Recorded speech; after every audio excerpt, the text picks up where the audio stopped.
stadium lights, with fluid buzz before halftime. My heart racing like it's 4th and 5 on a Midwest Saturday night. Welcome back to another episode of Mizzou Storytellers podcast. Hi, Dave. Hi, Nikki. How are you? We're back. Good. We're back. I know, another week of our faces or voices. Our voices. Yeah. You know what?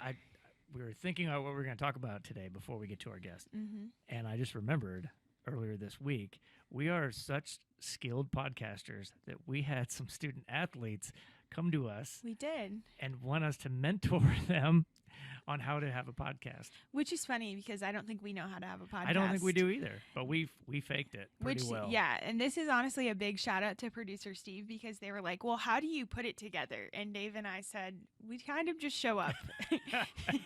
As bad as that sounds. Let's not share who our athletes are, what sport, well, no, because we're they gonna are let just them, developing this, yeah. and we'll see how it goes. But they are very eager, very ambitious, and they reached out to us, which was really nice. Yeah, and excited for them to kind of develop and see where this goes. So little do they know we've only done like 11 episodes. Yeah, but we're getting through. We have millions of subscribers now. They took notes. They did take notes, and Mental they asked notes. good questions. They had good questions. So it was great. Yes, and I think they're going to listen now. I'm not sure they had been listening, had they? They hadn't listened, but they will be listening now. They will soon. Yes. How was the rest of your week? It's been busy. It's very busy. A lot going on. Did you watch any women's basketball? I did watch some women's basketball. I watched lots of basketball, period. But yes, I did too. Will Matter and I watched the Elite Eight game. What was Iowa LSU? What day was that? Monday. That wasn't past his bedtime. They all kind of run together. No, I let him stay up because he was really into it. Good, I love really that. Was. Yeah, we watched the men's games over the weekend, but he was really into the Iowa LSU game. Yeah, I'm gonna. He had to go to bed before the UConn game. Yeah, I also went to bed before the UConn game finished. Same, but yeah, as a Connecticut, resident for the first 18 years of my life, I'm excited for. Kind of spoiled if you were a UConn fan, I grew up. That's what's funny because I grew up obviously around basketball. UConn football is really not that good. Mm-hmm. And then so people always make fun because I was privileged to a lot of championships growing up, and then in the basketball We've heard, world. yep. And then I went to Alabama and they won championships there. Yeah, so that's what I was referring to. Yeah. I love championships, so I'm just saying I'm competitive. Who doesn't, Nikki? I clearly just have fallen in suit. Well, then you're gonna like today's episode. I know. I am think excited. we're gonna have a championship episode. I agree. It's really good timing too with our guest. I know. Yeah, and it's just I think they're gonna be fun. So yes. Should we get into it? Let's get to them. Great. A husband, father, and leader, tactical, composed, and kind, has a killer swing, knows how to read a green. He is the Mizzou men's golf coach, Glen Millican, and this is his story. Welcome to the podcast. Hi, thanks for having me. We're excited to learn more about your story and talk a little golf. Yeah, I look forward to it. Yeah, thanks for coming, Glenn. This is you're almost, well, not almost. I guess you're 9 months since you've been here roughly, so you're still finishing up first season and first full season, and we've got a home event coming up next week, so out at Old Hawthorne, so that's exciting. So we thought it'd be a perfect time to bring you in here and let Mizzou fans learn a little bit more about our head men's golf coach. Perfect. That sounds great. Yeah. Well, we like to start at the beginning. So tell us a little bit about where you grew up, kind of your childhood, and then we'll get a little bit into the golf. Okay. Well, grew up in Dallas, in the Dallas area, Richardson and Garland. Went to school at North Garland High School. Started playing golf. My dad started playing golf when I was 3. So obviously just hang out with my dad when he was doing that all the time. And finally got to start playing when maybe he'd let me start playing when I was 5 or 7. And then just fell in love with it, and that's all I've done really ever since then. Is being in golf. Had a chance to play golf in high school, and had an opportunity to go play at the University of New Mexico for John Fields. And after a really great time there, good experience at New Mexico, hung around, was the assistant coach for 3 years, and then the guy I was working for at the time who took over for Coach Fields. Fields went to Texas, and J.T. Higgins came in, then he went to A&M, and I got bumped up from the assistant position and did that for a long time. So, but growing up in Dallas was awesome from a competitive standpoint. You found out really early, like when I was 12, you found out 75 is not that good. So you either had to figure out how to score or pick a different sport if you want to be competitive. Like it was good. It was a Did great you place. play any other sports, or was it kind of like you were like, I'm all into golf? Yeah, like everybody, I played soccer a lot. I played soccer through middle school, but then once I got to high school, kind of had to pick one way or the other, from a team standpoint. And you tried basketball and all the little things growing up. But those were the two that stuck with me the most. And both of my parents were involved. My mom, coached our soccer teams. And then my dad, of course, that's how I got interested in golf, just because he got obsessed with it just out of nowhere. And but yeah, there was a lot less running in soccer. So that's a good pick. I mean, there's a lot of walking, though. Yeah, there is a quite lot some less running. walking. Yeah, there is a lot of walking. Yeah, yeah, and it's hot. And I sometimes go back to, go recruiting or something in Dallas, and like in the summer, I'm like, man, how did I walk, play golf all day every day in the summer? So. I mean, I was gonna say Dallas seems like good golf weather. It can get hot, but at least you have, for the most part, I would say it's like year-round weather. Growing up in Connecticut, it gets snowy, so you lose about 6 months of golf weather. But yeah, Dallas seems like, I mean, you have the opportunity to play often. Absolutely, yeah. And did you have like a home course where you learned the game, or did you play all over with your dad? No, I did. I mean, when I first started playing, my dad would play a place called Sherrill Park, which is still probably one of the busiest, best run muni courses in the country in Richardson. And then we moved to Garland when I was 7, and they moved into a development that a guy had just bought a public course and was turning into a country club. Okay. So it's called Oak Ridge Country Club. And it was actually incredible.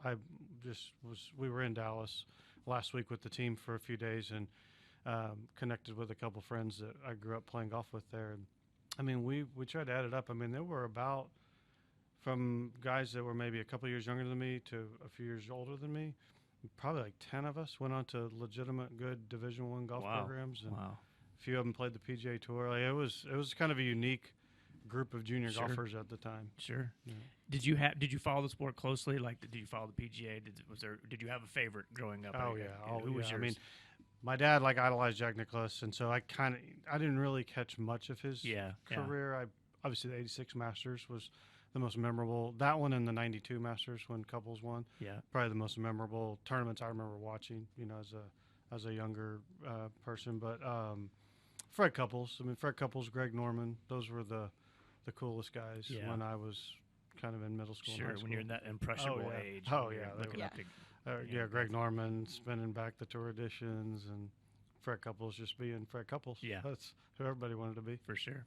Did your dad just golf for fun, and then that's how he kind of you wanted to just like hang out with him, or? Yeah, he's always been in sales, and he took a couple went out, got invited by some customers to go play, or a customer one time to go play golf. Went to some dinky little course in Dallas, and ironically got paired up with Mickey Mantle Jr., which was just like kind of a side stuff. But he just went out and played this 9-hole course, and just thought, man, where's this game been all my life, And so, bought the Jack Nicklaus Golf My Way book and a couple videos, and boom, there you go. And he took it and ran with it, and became a great player. Didn't ever do anything really competitively other than, like at our home course. He'd play some tournaments here and there, but he just loved the game, and so I just tagged along with him. And then once we joined that place, we lived like a mile from the course, so in the summer, my parents would drop me off at the course, and I'd hang out with all those guys. And then when I got a little older, I'd just drive down there, and that's just kind of where we lived. Me and all my buddies, we just hung out there all the time. Yeah. Okay, and the countless rounds of golf you played, what is first, have you ever gotten a hole in one? I have, yeah. I've actually, how many? 4. 4? One less than my dad. So wow. Yeah. I'm sure he doesn't let you live that one down. Ever. No. And you know what? When we were in Dallas last week, I hit a shot. I was playing with the guys. Actually flew one in the hole, and it bounced out. And I was like, man, if that would have stayed in. Could have called my dad and said, hey. Well, I tied you up. Finally got there. Yeah. So, but yeah. Best round you've ever played then? Best round I've ever played? I don't know. That's a good question. I mean, score-wise, I used to play Albuquerque Country Club a lot, and so we'd playing a little, games down there with donors and stuff. I've had some pretty good rounds there, but I don't know exactly. I'd have to go back and look. It'd have to be one in a tournament. So it doesn't just jump out. Yeah, I mean, something with our team. When I was on the team in college, those were the probably most meaningful rounds. How about favorite course you've ever played then? Gosh, man, There's a lot of them that are so good. I mean, I don't know. It has to be. It's like it's kind of different categories. Like I've played the old course at St. Andrews. Wow. I mean, that's amazing. Just the experience of that. Played Carnoustie with my dad in Scotland. Wow. So, what experience. Pretty unbelievable experience there. Lahinch is a course in Ireland that is just off the charts. They got the Palmer Cup coming up this year. Had a kid that played for me at New Mexico who's a member there and got a chance to play with, I don't know, maybe Adair Manor in Ireland might be the most impressive, like, actual golf course. It's kind of Augusta-ish, for Ireland as far as how pristine it is. I didn't play the best there. It definitely beat me, but but your home courses, the home course at New Mexico was I played there for 30 years, so obviously real familiar to that. But I don't know. I've been fortunate. It sounds like you've played a lot. Best. Yeah, I've been on. So I recently asked my dad, this was like a few months ago, so I did bring this because I told you before my dad like loves golf and all this. So I recently asked him within the past 6 months. He has not played anywhere probably as impressive as you have played, but he likes this country club that his friend is a member at in Greenwich, Connecticut. It's called Taramac. He's played at the Ocean Course, Maidstone, Bethpage Black, I believe, and then TCP Sawgrass were his 5 that he gave me. So he's played at a few. He will like indulge himself in a nice golf course every now and then. My dad is not anything incredible at golf, but I did want to share. Those are my dad's. That's a great list. And I've recruited at the TPC Sawgrass, and that's definitely the coolest course I've ever been on. I mean, other than I guess walking around like Augusta or something, but to play it, that would be amazing. That's one of my definite bucket list courses to try to play. Would be that course, just to hit the shot on 16, 17 would be awesome. So, do you feel like you're a patient person? I feel like golf, the thing that I laugh about when I was little, my dad, again, wanted me to play golf. I'm left-handed, so he's like, and you're a woman, this will be great. There's scholarship. I don't have to pay for college. And I didn't have the patience growing up. So do you think that, like, would you say you're a patient person?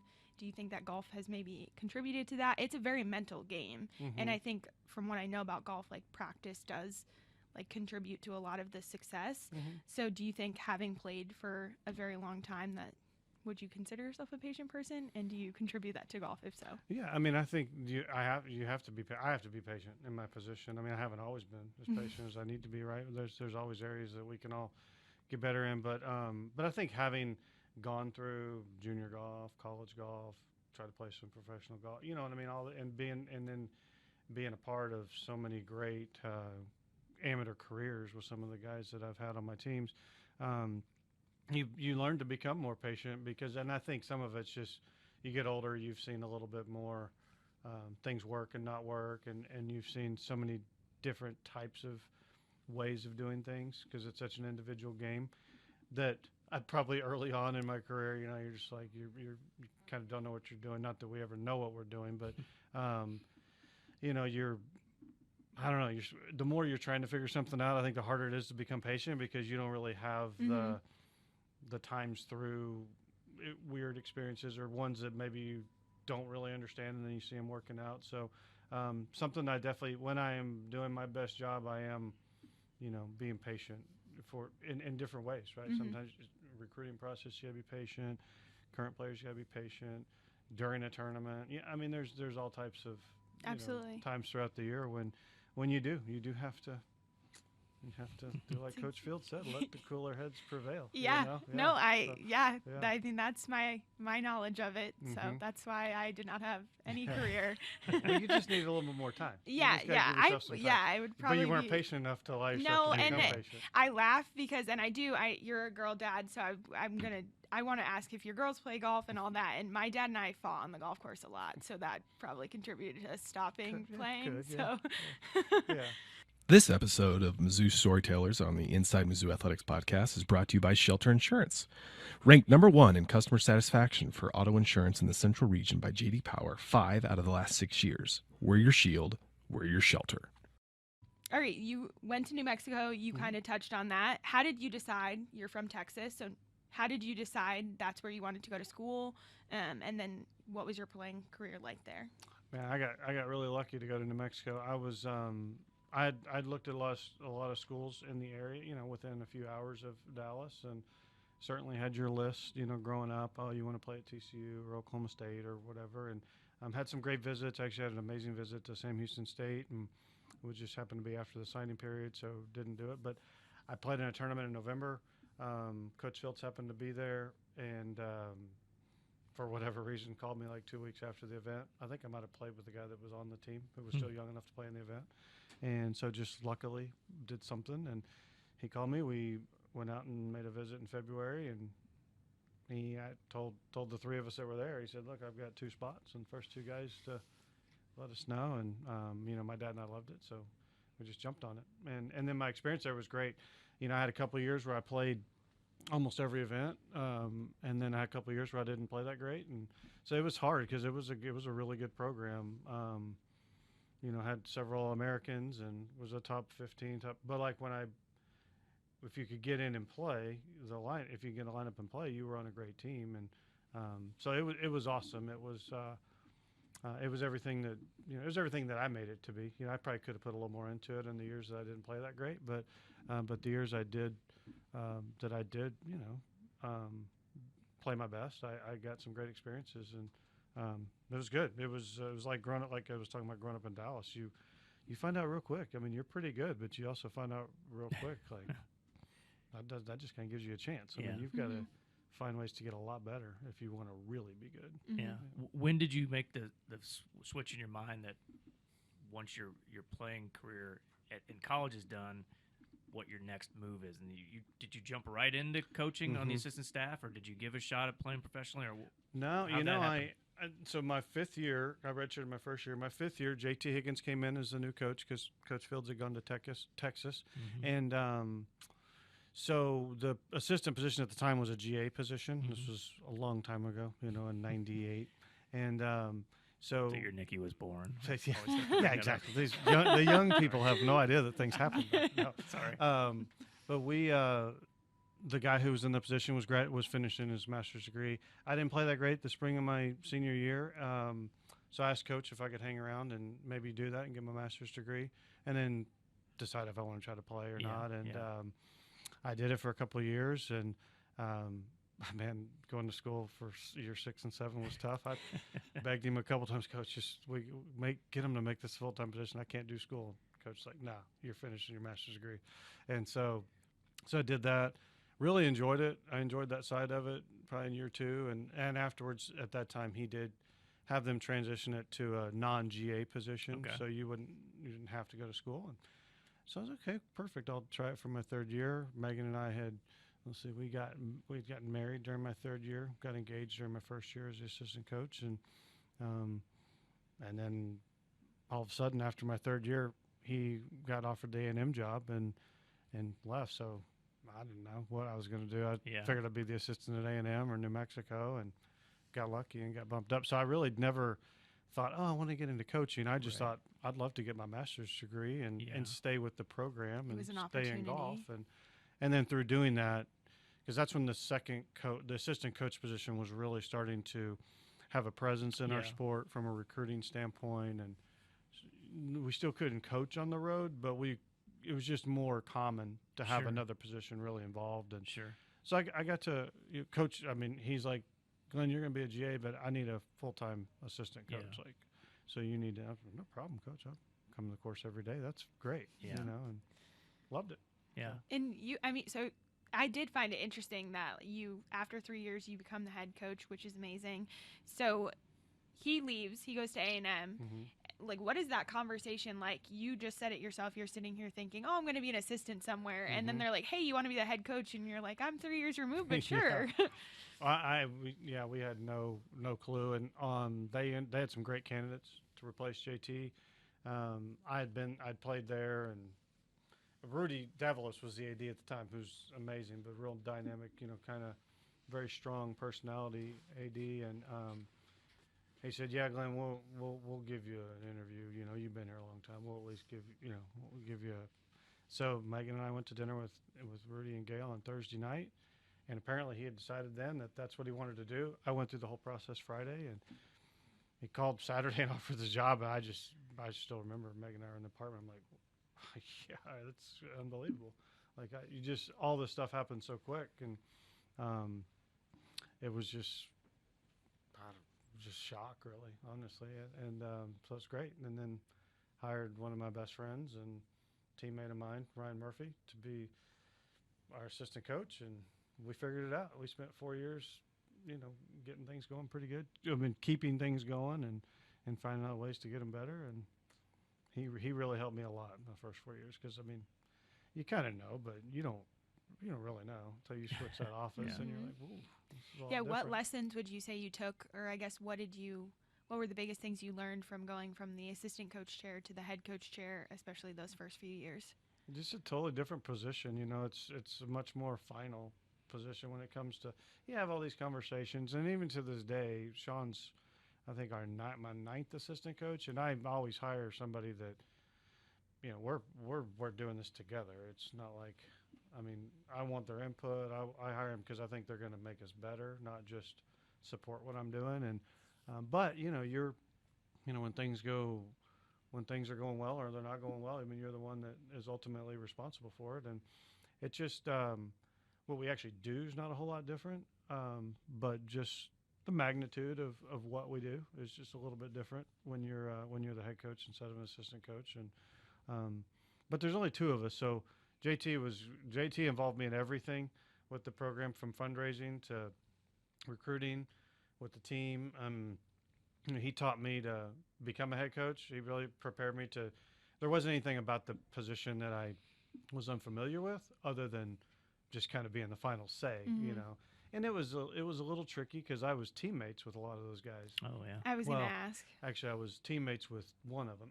Excuse me, but I was actually roommates with him when I was the assistant coach. But he, but that was a little bit, But I was also really fortunate that the two seniors I inherited, a lot like coming into this program this year, I've got two seniors that, they already do, from an example standpoint, everything you'd want guys to do. So it definitely helps. That helped me. I even had a senior come in. He was a great guy, and he's like, "Hey," he used to call me Milk. He's like, "Hey, Milk, you're going to need to make me run or something, because these guys are going to think this is just a party now that you got the head job." And so it was funny, you kind of. I was like, "Okay, that's fine. I'll wear you out about something, Scotty." And so, but it was good. I don't know. It was a big change, but I was lucky that I was at a place where I was so familiar with the program and the donors and the community that the transition went fine. Yeah.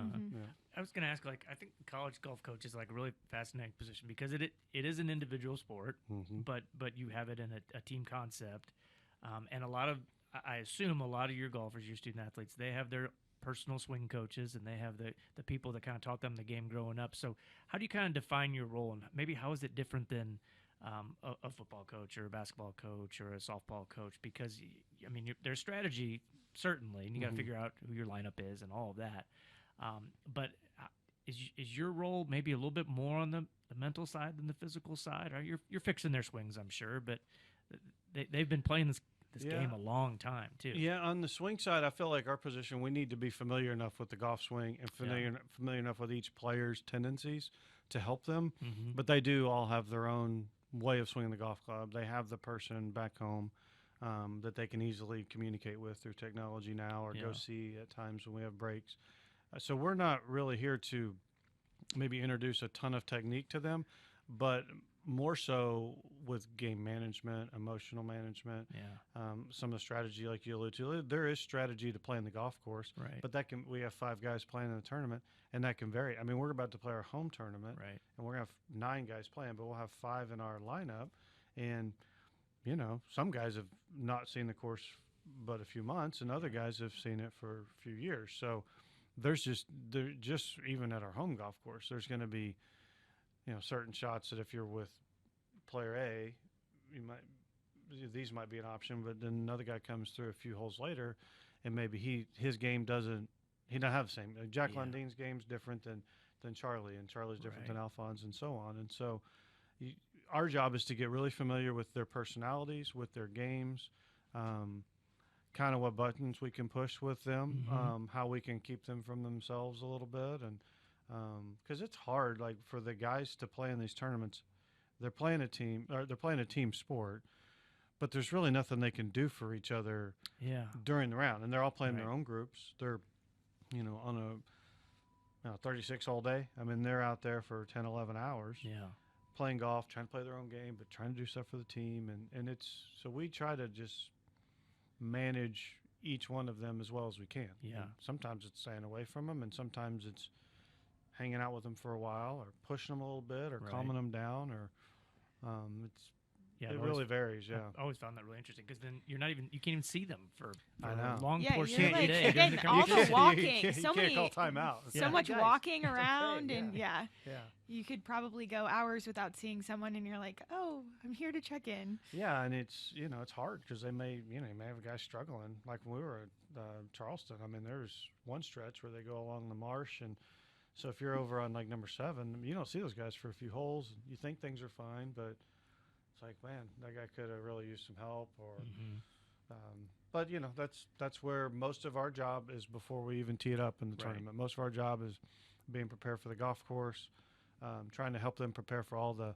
They don't really need a whole lot of help when things are going great, but it's just continuing to prepare them for how to handle difficult situations, and then learn how to stick to a game plan and learn how to adjust, Yeah. when conditions change. So you're the head coach in Mexico for 22 years, Mm-hmm. and during the time you're there, are you kind of thinking, okay, this is it? I'm going to make my mark here. I've been here 2 decades now. Or was there a point your thought process, maybe discussions with your wife and family, that hey, if something else comes up at some point, I've been here 30 years total if you count your time in school. Yeah, I mean, definitely. it's home clearly. Yeah. How did that process go when you thought about maybe moving somewhere else? The job, like opportunities like this really never come up. Mhm. And if they do, you have no idea when they're going to. Yeah. And if they do, you're never going to have I mean, there's so few, and there's so many great people in our profession that it's hard to create a plan of like, we'll Yeah, be here yeah. and then I want to move up to the whatever. New Mexico is awesome. Obviously, I went to school there over some other great places. Had other opportunities along the way, but none that I felt like were a better position for me professionally, Yeah. or for a family or whatever. And I could, I mean, I love New Mexico. I could have stayed there forever. I mean, and continued to try to build and try to win, and Sure.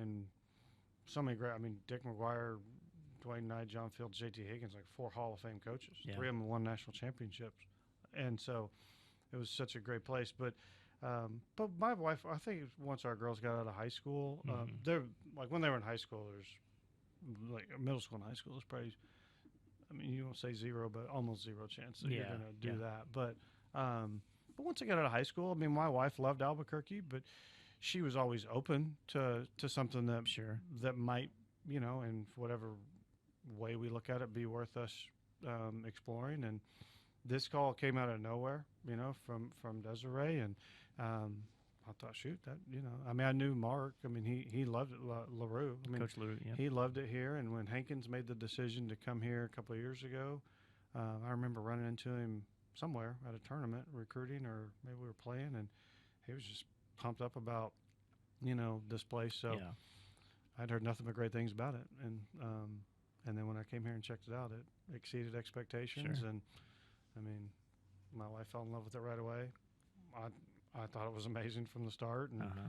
was impressed by everything and everybody that we met and saw here. So Yeah. it just worked out. Yeah. Yeah, That's it awesome. wasn't, I mean, New Mexico's a hard place to leave. Yeah. So Yeah. it would have to take something like amazing. Yeah. And this place is. Yeah. Okay, I've got one Albuquerque question, and you can just tell me Yeah. I'm crazy. But were you a Breaking Bad and Better Call Saul fan? Because I imagine if you're there for 30 years, you probably saw them filming their shows. I know they did scenes at the country club you mentioned earlier. At ACC? Yes. They may have, Yeah. I've never watched. Oh, Actually, I okay. tried. So on the plane, I think American Airlines or something maybe Yeah. had some free deal or whatever where you could watch it. I watched a couple. I think I watched the first 2 episodes of Breaking Bad Okay. maybe a year ago. But I have a friend back home who he and his wife came out because they wanted to go to all these places, the car wash and the house. All the scene. Okay. So yeah, I've just never gotten into it. But it has been a big part. It's been a big. I never experienced that part of Albuquerque, so I was able to avoid that industry. Well, that's good. That's good. It wasn't a golf show at all. Yeah, exactly. But yeah, there's the movie and film and show whatever the productions in Albuquerque is really taken off. And there's been a ton of. You see a lot of movies. You're like, oh yeah, you see the Sandia Mountains in the background or something. Yeah. It's really cool. It's a great. I've been there just once. I was there. Missouri played an NCAA tournament game or 2 games. 2002, I believe, at the Pit, and that was just awesome to cover a game there. Yeah, I mean, it was hard to find a better arena. Man. Unbelievable experience, and like what a hidden jewel of college basketball. I know. This episode of Mizzou Storytellers on the Inside Mizzou Athletics podcast is brought to you by Sophia's and Addison's Restaurants. Sophia's and Addison's Restaurants are great local spots to visit before or after all Mizzou home games. Addison's has 2 locations in Southwest and downtown Columbia and features over 20 beers on tap, including local brewers and, of course, their famous Nachos Bianco. So remember, before or after the game, stop by Addison's. We do research, obviously, on our guests. So when I was doing research, one of the things that I thought was super interesting is not only have you had players go on to have successful pro careers, but you also have had several players or people who have gone on to coach. Mm-hmm. So what is that? I mean, you've had both, and like quite a few have now gone on and they're head coaches. So what is that like to see, former players, you maybe run into them or, just seeing them out there kind of doing their own thing, but knowing you probably contributed to their experience? Well, it made me feel great about the people that I've been able to work with, honestly. I mean, I learned a lot from Coach Higgins and obviously playing for Fields. So I feel like kind of my experience is a combination of playing for Coach Fields, working for Higgins, and then, of course, my dad's a big influence in my life. But then to have guys like Ryan Murphy, he's the head women's coach at Texas, and then after him, Chris Wall, he went back to playing. But then Jim Anderson, who's the head coach at Arizona, and then after him was, I guess, Brian Corton, who's the head coach at A&M. He was a teammate of mine, and then Mazzoletti is the head coach at UC Santa Barbara. Garen's women's assistant coach in Miami now, and then Gustavo is at Arkansas down the road. So I felt like it was a great place. I was able to get really good players, just really good people that worked hard, really embraced the recruiting side of the job. And as an assistant coach, I think that's the number one place that you can make a name for yourself is just being a really, really good at the recruiting side. And you have to be a good person to hang out with the team and and help players develop. But the most important part of our job is getting the best student athletes we can to start with, and to get them in school or to get them on your program. And they did a great job with that. And I think that's then they typically move on to a bigger assistant position, and then from there a lot of doors open up for them. So it's great. It's awesome to have all those guys in the industry. I mean, I talked to Jim Anderson a lot, at Arizona. He and I, and then Brian Corton. Those are 2 guys that, we bounce ideas off each other a lot. Same with Coach Fields and Higgins too. But it's nice to have, guys that worked with me, and then they're at different places, and we can share experiences, kind of knowing that we started from a similar background, and most of those guys played at New Mexico too. So it's crazy. There are a lot of people that have come through just the University of New Mexico in general. I mean, even like Greg Robertson played for us, and he's the head women's coach at Oklahoma State. He was a teammate of mine. Yeah. So it's been it's if you can be successful there, then you definitely learn a lot of skills that translate to other places, because not everybody can stay at the same place forever. Yeah, it's quite a network. Yeah. Tell us a little bit about Jack Lundin, the season he's putting together. He was a good golfer. Mm-hmm. And now I could say he's a great golfer. I mean, he's playing great, and the results speak for themselves. And if it weren't for, Cody Schrader, I think Jack would be like in the running for like best male athlete of Mizzou this year, because of what he's done. I mean, I think he's in the running. Events, I'd say he's in the running. I just said it will be hard to top what Cody did, but Jack is certainly right there. And just what have you seen from him in the time that you've been here and his development? Well, Jack's been really impressive. Obviously, he's played a lot of great golf this spring, especially. I mean, he had some good tournaments in the fall. I think he had 1 top 10 in the fall, but I think he's batting 1,000 in the Yeah. spring for finishing the top 10. And he has he's just, from my time with him, he's just he has a great system that works for him, and he sticks with it no matter what. And I think that's how he's, he had to work really hard, in my opinion, just knowing what I know about. Where he started out, he was probably going to go to South Dakota State. Yeah. Ended up going to Nebraska with Coach Hankins. Played a year for him there. Came over here with Hankins when Hankins moved over, and so,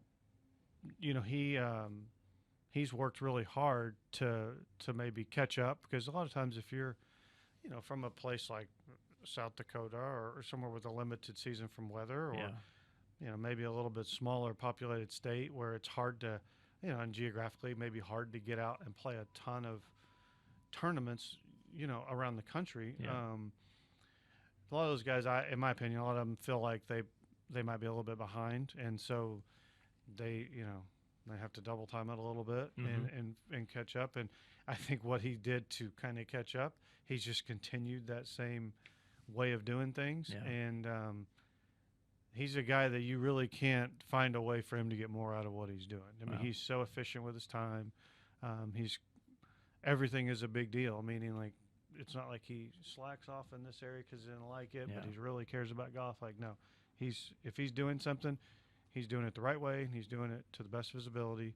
And so he's getting the best results out of whatever he puts his time into. And he's physically gifted and all that kind of stuff, but I just think where he's gotten to mentally perfect example was like this last tournament. He was in contention the whole day. We're finishing on the front nine, which is a little bit of a good situation to be in, because there's 2 par 5s on the front nine, which was our back nine. He can certainly take advantage of 4 and 6, but he bogeys 4, which is almost a layup birdie for him. Yeah. And then he 3-putt 6 for par. So you're thinking, man, that's going to be a couple things where that'd probably be something you look back and go, I would have won if I didn't. But now he makes a great par on 7, which is a really tricky par 3.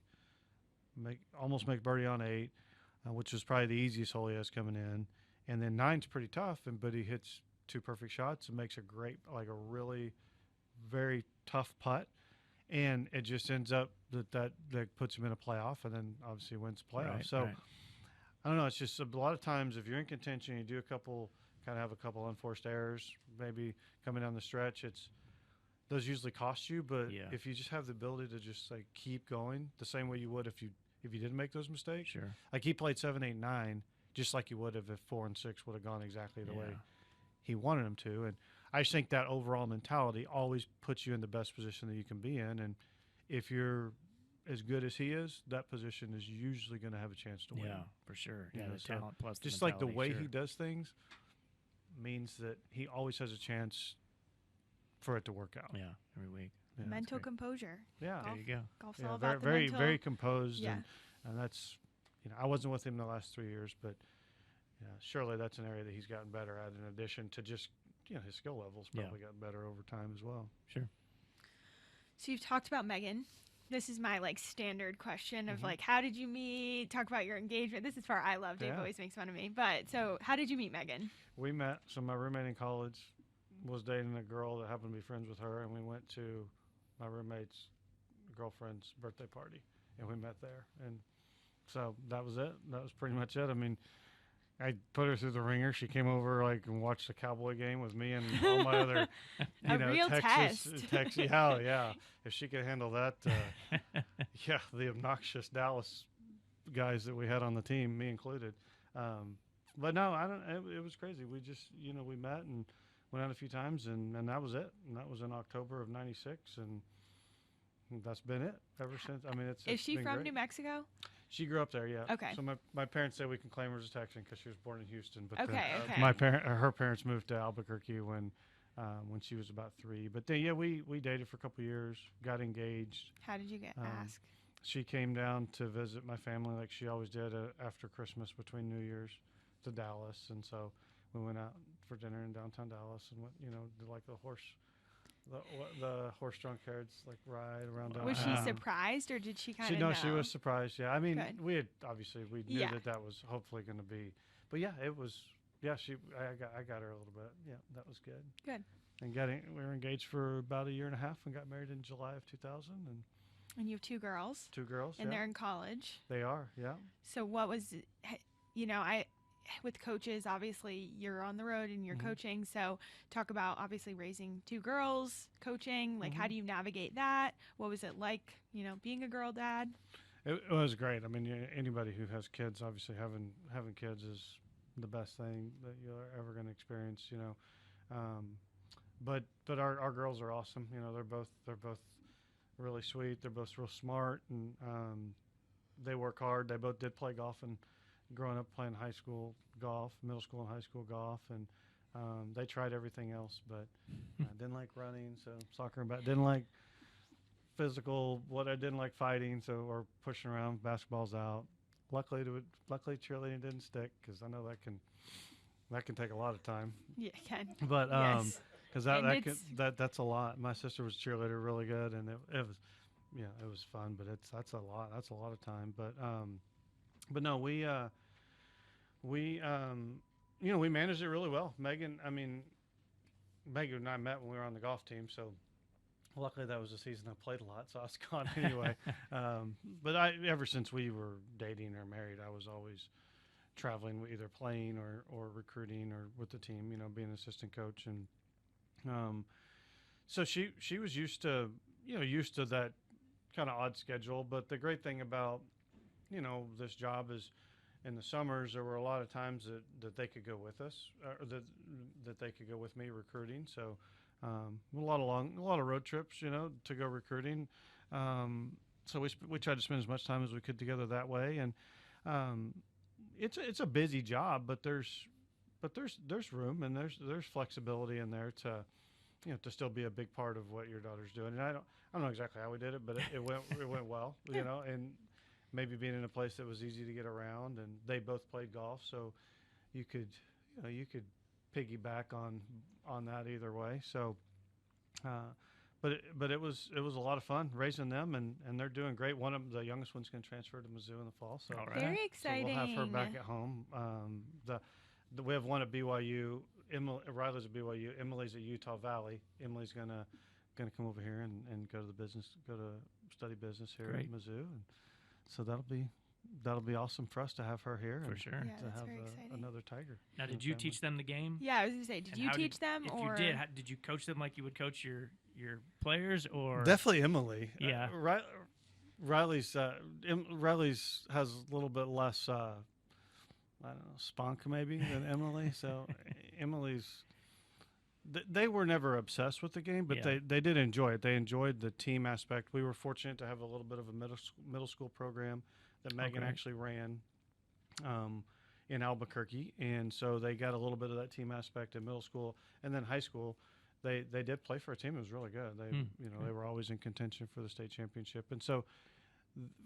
But as far as going out in the summer and practicing on their own a bunch, that wasn't really going to happen. They did play a lot of junior tournaments in the summer, and that was a lot of fun, for us. But do you feel like when you would go out, were you able to be like dad mode, or were you kind of like, hey, do that? Like, do you get into coach mode? Definitely, no, it's definitely more dad mode for sure. Which is And, good. Yeah, Good it balance. was. Yeah, I mean, I definitely tried to help them. They kind of learned the game the same way I did, just hanging out with me and being at the office or being at wherever I was, and then picking it up. And we have a lot, still to this day, we have a lot of fun if we go out and play golf together.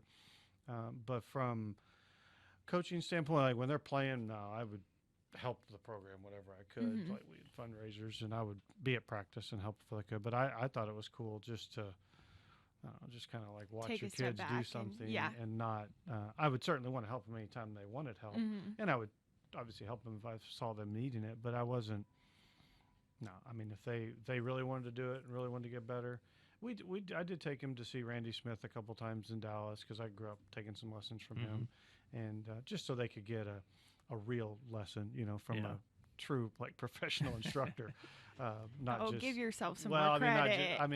That's a totally different world taken from people like that. You know, work with the best in the world. So they were great. They loved getting instruction and they loved working on it. They just weren't going to be obsessed with it. Yeah. But Does Megan golf?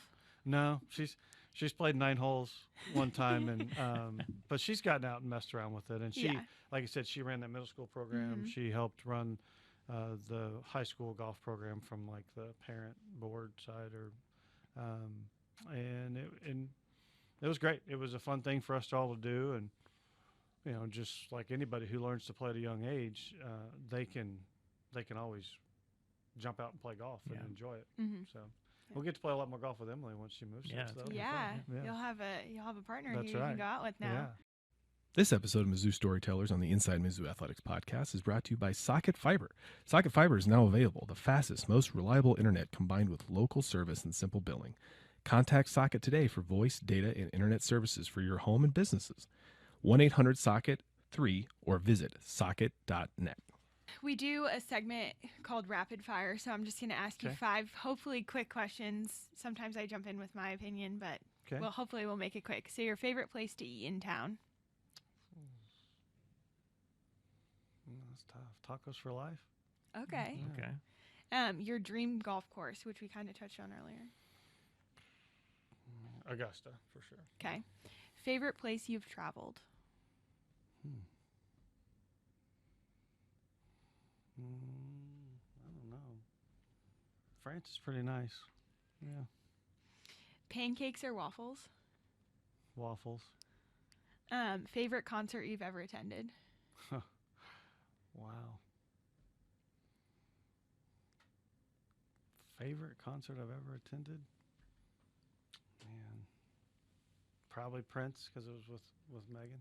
Oh, Prince. That's Yeah. cool. Well, I That's mean, we've been to a good bunch of answer. concerts, but that was, I mean, Prince and Michael Jackson are, I guess I should have said Taylor Swift, right? Because I've seen her a few times with the girls, but Did you go to the Eras tour? we did go to the Eras. Wow. This is a Yeah. dedicated father here. Yes. Oh, yeah. You know, Megan and I saw Taylor Swift open for Ronnie Millsap when Ronnie Millsap was opening for George Strait in Las Cruces, New Mexico. Wow. When Which she is was cool. giving away CDs. Yeah. And we're like, wow, that girl's really good. Isn't it cool? 15-year-old. Yeah. And There she now, is. then you Wow. paid probably a nice, pretty penny for the Well, Taylor Swift tickets to Eras luckily tour. I have a friend that You know has someone. a friend. Yeah. There you go. Yeah. Yeah, because the Eras tour Does at help. SoFi, I don't even want to know how. Well, I don't even know. But I'm just glad Shano knew how to get tickets. 'Cause it's another teammate of mine they have daughters about the same age as That I was Yeah. great. But Would- that you're one lucky person to. I know maybe that's, I don't know if you're a big Taylor Swift fan or not, but that was quite a concert. So. Yeah, it was. Yeah, I mean, that's road trips from whatever year to whatever year. That's all we were listening to. All you listen yeah, to. They're like, I'm- yeah, Dad, we'll come recruiting with you. And you're like, oh, great, Taylor Swift for yeah, 6 we're hours. just cranking Taylor Swift for 12 hours. Yeah. So, Amazing. It was good. She does put on a great show. Those Yeah. are some of the best entertainers, though, those three. Yeah. Yeah. No, definitely. All right, Dave, do you need to ask for golf lessons or? I mean, I could use some, but I'm not going to ask. I actually was out at the new, I don't know what at Midway last week. Mhm. Took the family, and we're Oh, trying I to get did my see a kids. picture. We have 14-year-old twin boys, and trying to get them to play. And they are one of them's got a better swing than the other. The other one just gets so frustrated because he doesn't like doing something unless he's good at it. That's the problem. But you've got to be, like you said, you got to be obsessed Yeah. if you really want to get good. So it's we're trying. Yeah. We're trying with them. That place is great. We took It's our fun. guys out there a couple times. Yeah. Especially when it was really cold. So Yeah. I was never there before, but Yeah. man, what a great setup It they is a have great out setup. there. A lot of fun, family Yeah. fun. No, you don't have to be good either. You just No, get some drinks and yeah. have some dinner and Yeah, hit some balls. perfect. Yeah. Before we go to our last segment, I want to share my dad's favorite golf story of us, my sister and I. So my sister's 2 years younger than me. So we were probably 8 and 10. And again, my dad's trying to get us to golf and blah, blah, blah. And when I'm not good at something, I get frustrated, and we were learning. And so we're at the driving range, and my dad's like, follow the ball. Like, I'm going to swing, and I'm going to hit it. You follow the ball. Well, we're 8 and 10, so, like, we took it literally. So my dad hits the ball, and we go running. And he's like, no. Yeah. No, with your eyes. And we were like, you didn't clarify. You Yeah. said follow the ball. Yeah. So Yeah. It was literal. we literally followed the ball when he was trying to teach us whatever he was trying to teach us. But he still tells that story to this day. And he's like, it was the funniest thing ever because you That's two awesome. just take off running. And I guess you did follow directions, but it was just That's right. not what You I were wanted listening. you to You were do. listening. Yeah. So, yeah. Yeah. But All That's right, funny. Steve actually has. We want to put you on our board, so you Okay. get to choose. So if you want to grab it from Steve, Okay. producer Steve. The board is filling up. Look at this. I know. There you go. Look at that right in the middle. So Perfect. we've had this kind of a little debate of like, my side got a little heavy, so you're very neutral in the That's middle good. there. I There you go. see that there were two sides. Yeah, So it wasn't intentional, but for a while there was no one on Dave's side. Our last two guests have, filled out Dave's side. So you were very neutral in the middle there. But for a minute there, Dave was on. I'm right there That's with good. Coach Sullivan. We're Yeah, balancing you it. are. Yeah, that's a great Yes. spot. Staying neutral in the middle. That's Yeah. good. All right. Yeah. Well, hey, Glenn, this was a lot of fun. Yeah, this was so much fun. Great to get to know you a little bit better, and congrats on all the success the team has had, and that you've had in kind of developing this program, continue developing, and we're happy Yeah. to have you here. We're Well, excited thanks. for the tournament this week. Yeah, Monday, Tuesday, April 8th and 9th would be a great time to Absolutely. come see our guys. And we're excited.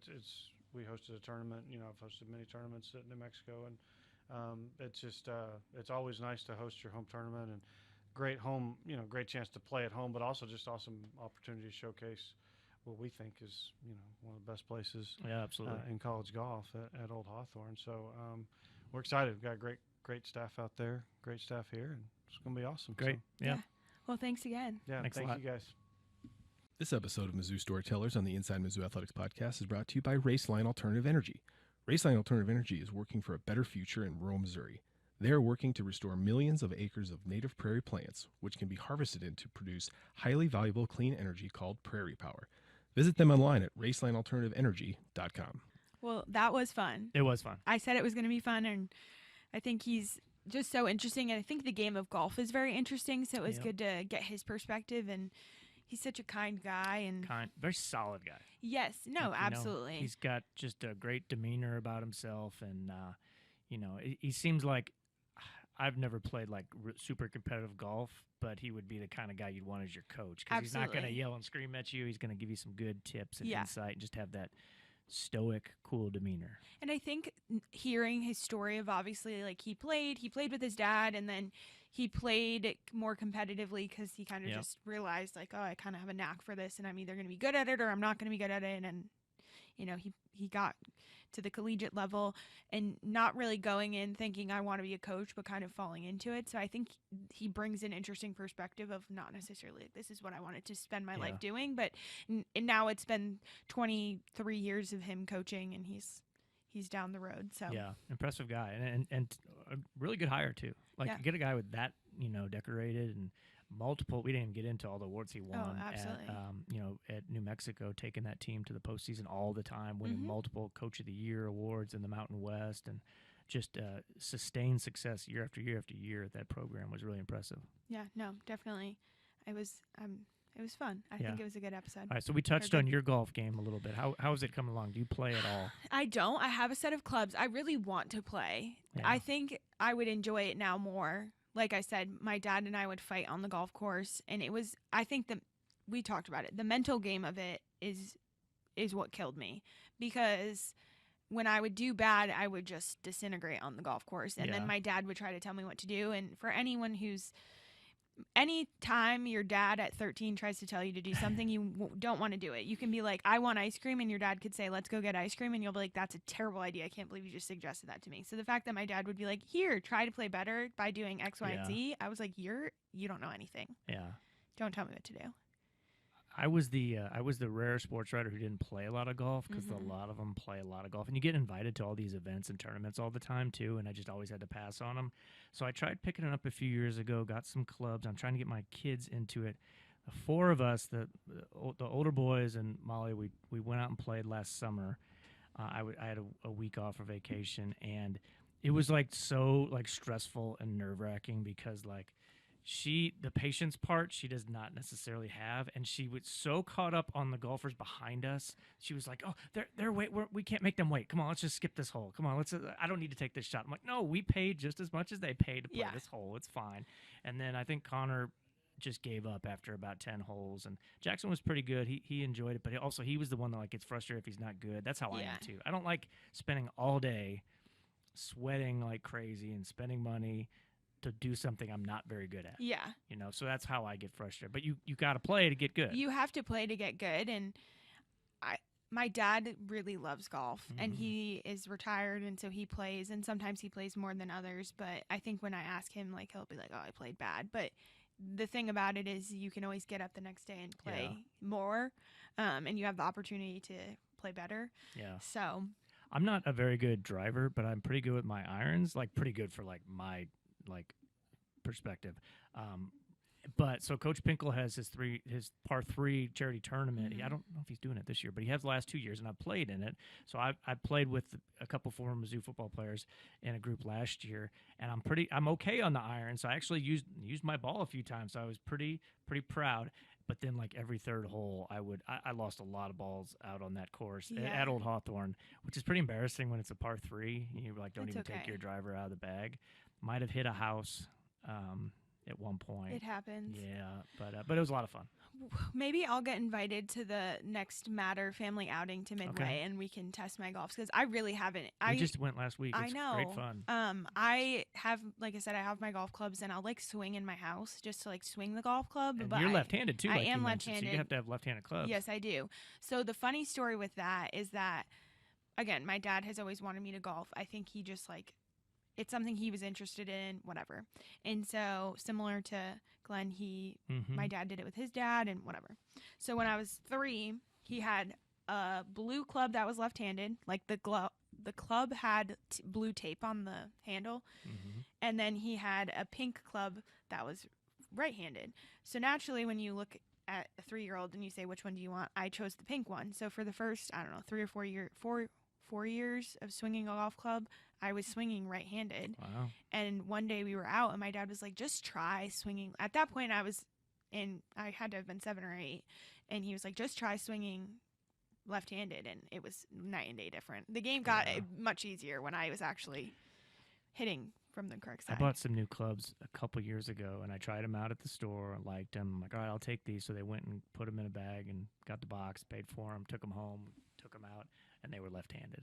And I am not left-handed. How did you do that? They switched them in the back somehow. I don't know. Oh, But really? I was so embarrassed. I called them like, yeah, I bought some clubs from you today. Like, yeah, we remember. I'm like, yeah, I'm right-handed, and these are left-handed clubs. And, like, they took the blame, but I think it might have been my fault. Oh, my gosh. But, yeah, no. They exchanged them. It worked out great. Hopefully I get invited to the next Matter outing to golf. We'll go. It'll be Will good. Matter, he can hit the ball not far, but straight. That's good. That's part of the battle is just hitting. And he's using his big brother's clubs, too, so it's a little disadvantage Yeah. for a 7-year-old. Yeah. So. All right. We asked for questions. We got 2. Mm-hmm. Let's go to yours first. Somebody slid Cole, into your DMs. Cole asked me via DM. No one's going to ask me questions when you do that. But Cole asked me. Cole did. He did. He has, technically it's 2 questions. It is a good question. They're very good questions. So Cole said, what goes into coordinating military flyovers for the football games? So I love this question because I wish that we had Tony Daniel here because he's the one that really coordinates. I know we should have asked him. He was, but we should have asked him because this kind of falls into his wheelhouse. So we put basically like we have different military contacts. And so they're like, the flyover crews have to do certain number of like practice hours or like volunteer hours. Yes. And so we put in a request with different bases, and then they can like accept or deny them, and they get counted towards their volunteer hours or their like flight hours, I believe. Mm-hmm. And so I just want the people to know that Tony Daniel works extremely hard to get flyovers for every game, and then there are a multitude of factors in which flyovers get canceled because I know people are very disappointed when it doesn't happen. Yeah. Usually a few months out, he has like everything booked. And then if we have night games, we can't do flyovers because it's too dark. So they can't do that. You can't see. Yeah. If it rains, you can't see because of the clouds. So it's very weather dependent. And then sometimes they get called to actually like do their job. Do their real job. Yeah. So they can't do it.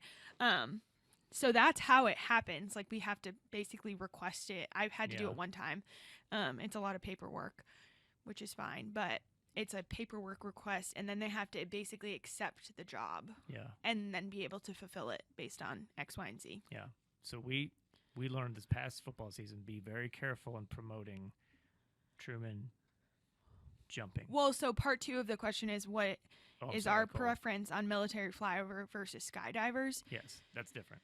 Yes. So the paratroopers are a separate company that we work with. And they, again, it's very wind dependent. Yes. And so actually, to your point, I know what you're going to bring up is we promoted Truman jumping out of a plane and then it was too windy. Right. So again, you know, we can set things up on our side, but it is weather dependent. Right. And so it was a little too dangerous for Truman to jump. So I think Truman would have been fine trying, but it wasn't safe. it wasn't safe, and I just don't want to put Truman in that situation. No. So, you know, it was probably better, but when we did do our teaser and everything, like he was set to jump until about an hour, maybe even less. Because I got the message. Out that he was. I know, I was sitting with Tony. So I had to relay it to the masses. yeah. It's not happening today. Yes, you did have to do that. But fortunately, we planned it early enough in the season we were able to do it again, later. which was great. It was great. super awesome that Truman got to jump. I would say, Cole, that I loved Truman jumping. I think if Truman can jump, that's fantastic. It's so fun. And then from a flyover perspective, I like the Apache helicopters. Mhm. My Those uncle were fun. used to fly them. So I think that they're really cool. That's my favorite flyover. Do I have a preference? We can do both in a game. So if we can Yeah. do both, let's do both. That would be great. So Great question. that was a great question. Via direct message. Yes. Okay, I got one too. This one might take a while. Okay. If you were to cast a movie about Mizzou Athletics, who would play Coach Drink, Coach Gates, and then Dave and Nikki? Now, I did a little research today on this, Yes, you did. and I had thoughts, but I wanted to use the AI technology that we have Mm-hmm. and try to find some doppelgangers. Is that the word? When you try to Mhm. find somebody that looks like somebody. Yes. So I found a site. You can download a photo, Mm-hmm. and then the magic of AI shows you celebrities that look like that photo. Mm-hmm. So I got a few in, and then all of a sudden, my computer started making a terrible sound. It was like a siren. It gave me a message. I thought I was in danger of infecting the entire athletic department, the campus, whatever, with some kind of virus. I did not. I called IT. They came and fixed it. I know not After to. an hour of beeping. I know not to try that again. It was like a fake virus thing. I don't know. You couldn't just hit X. I tried. There's one button on the keyboard that apparently cuts it off, and now I know. Thank you, Sam. So you can now do it if you No, accidentally. I don't want to try it again. Try it on your computer. But I was able to get some answers. Okay. So do you want to start with Coach Drink? Well, so the first one, to be honest, the Coach Drink, I'll give my guess. The coming to mind quickly, and then I have for myself, I have someone that I don't know. You have your list. Coach Drink is obviously, similar to Ted Lasso, so that's who I'm gonna go with. Jason Jason. Sudeikis? Yeah. That was my thought. That's who I I did would a list say. of who I would cast. Yeah. And then I did the list of what AI told Okay. me. It So was let's not do your Jason list Sudeikis. first. So mine was Jason Sudeikis. That's also mine. Will Matter saw Jason Sudeikis at the Iowa LSU game on TV Yes. and said, that guy looks like Coach Drink. Yes. For Coach Gates, I like the actor Mahershala Ali. He's an Okay. Oscar winner. He kind of has this very stoic Yeah. presence about himself and kind of a little but like Coach Gates. Yeah. So that was my choice. For you, I went with the younger Sandra Bullock. Oh, I'm okay with that. Okay. She's aged like fine wine. That's great. Great. For me, okay. My personal list is much better than the AI list, which I'm very upset with. Okay, so I went with a little more like rugged actors who don't necessarily fit me, but fit who I think of myself. Okay. So I've got. You have multiple for yourself. I do. I think about this a lot because I'm waiting for that biopic to come out. Of I really like course. Josh Brolin. Not sure that's a great fit, but that's my answer. I could always go for Matt Damon playing me in a movie. I could see Josh Brolin. I'm a big Cole Hauser fan from Yellowstone. Okay. Except I think he has red hair, so that probably wouldn't work. He'd have to dye it. That's fine. I could see. I have been told before Paul Rudd. I could pass for him, but he's a Kansas guy, so Well, so was Jason. we're going to eliminate him. I think we'd have to eliminate Jason Sudeikis too. So that was my list.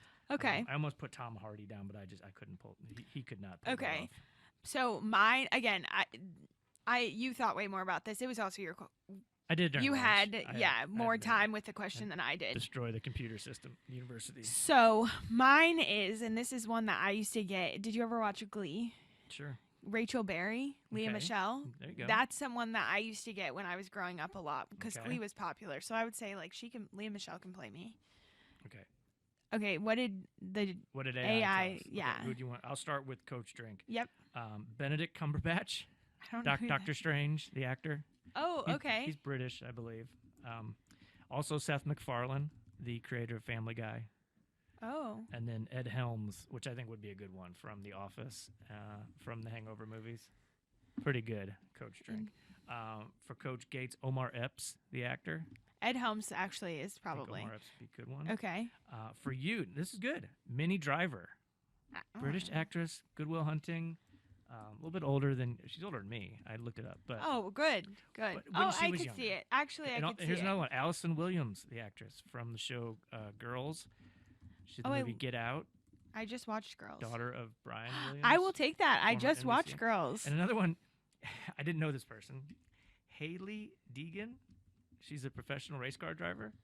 If you look her up, she could pass for Nikki Berry. Okay, yeah. Okay. And now here's my list. I'm very happy with this Here's list. my AI list. I'm really glad. This was good for my self-confidence. I used multiple photos of myself at different stages, and the same people kept coming up. There's an actor named Noah Emmerich. He's like a character actor in a lot of stuff. Please say he does not look like me. No, he He's doesn't on look The like Walking Dave. Dead. He doesn't look like He's Dave. in the movie The Okay, Truman there's Show. like one picture that I could kind of make. No, No. not really. It's just No. funny. But it came up with all my photos. And then George from Seinfeld. He Jason also Alexander.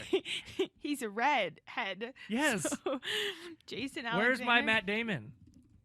Where's my Tom Hardy? So, moral of the story: I've It never worked for watched- everybody but me. I don't think either of these people look like you. Well, I clearly got a confidence boost because I think this is great. thank you. Well, hey, it worked out for some of us. That is so funny. Yeah, well, I tried. I am really, the Haley Deegan one. I'm all good with. I was good I've with never all heard of of them. her. I haven't either, but she's pretty, so You that might be means- related. There's probably a website for that too. I guess maybe. 23andMe. I loved this. This was great. Yeah, it's a great question. Okay, what about we didn't do producer Steve? We did because my computer went Crashed? nuts. So I'm not. What going about back to the Jason site. Siegel? That's who I can kind of Oh, see. I could see that. I just get that Tall vibe and from kind of How a I Met Your Mother. I don't know. boyish face, sort of a yeah. We'll keep the camera off just so people can think I look Okay. like these famous people. So Yeah, that's of good. course. I don't know. That's just the a first good one that one. came to mind. I was like, a oh, really I good just one. feel. And I also think something to it is like, I don't know Jason Siegel, so, but like knowing Steve, like I feel like that's the vibe. I know he's tall. So Yeah. I know I'm tall too. His so. show on Apple is really good. Have you watched that? Yes. Very good. So good. Very good. With, it's Harrison Ford's on there. Yeah, really good. Shrinking. Shrinking. Shrinking. There you go. I forgot that. It's a good show. My mom loves that show. Okay, so that was fun. We Yeah. need to think of some other coaches. Maybe somebody else can ask next time. We can have some other Some different. Mizzou folks. I would, yeah. We can. That could be like a new segment we do. Who is would play just Mike who. Karowski? And he's a pretty handsome guy. It'd be hard to find somebody. I'm sure that your for AI generator can find it. Yeah, So, yeah, that's a good one. Blair DeBoard, be fun. yeah. Good stuff. Tony Daniel. Tony looks There's like only one Tony. Brett Young. He's already a celebrity. It would probably show like Tony Daniel, the actor, from like 30 different. No, movies it and shows. would. But I did go back and watch his Ozark. I didn't watch the whole episode because I'd already seen it. But this is who Tony Daniel I went looks back like. and watched the Ozark. Yeah. Okay. Yeah. Brett Young. Not really. Yeah. It's okay. We didn't touch, but my mom was here and we had a great visit. So Yeah. shout out to my mom. Yep. For She got being to here. see the studio. She did get to see the exciting. studio. She was She on got last to talk. episode. She got to use the mic. She did get to everything. use, but we went to St. Louis at the end of the week and had a great time. That's so good. we went to St. Charles. Glad you got to visit. Yes, Yeah. it was good. All right. I think we've We can wrap it up. entertained our listeners enough today. Absolutely. Everyone has a beautiful story to tell as long as you ask the right questions. This is Mizzou Storytellers, I'm Nikki Berry. and I'm Dave Matter. We'll see you next time.